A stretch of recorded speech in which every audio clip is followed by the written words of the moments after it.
بسم اللہ الرحمن الرحیم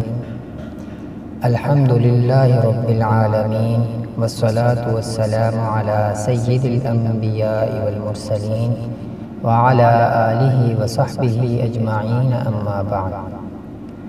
وعن ابی ہریرہ رضی اللہ تعالی عنہ قال قال رسول اللہ صلی اللہ علیہ وسلم صوموا لرؤيته وافطروا لرؤيته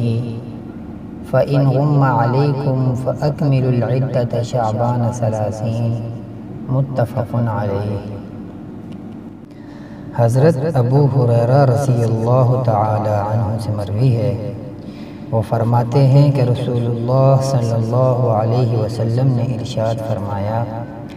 چاند دیکھ کر روزہ شروع کرو اور چاند دیکھ کر ہی روزہ ختم کرو، یعنی عید الفطر مناؤ، اور اگر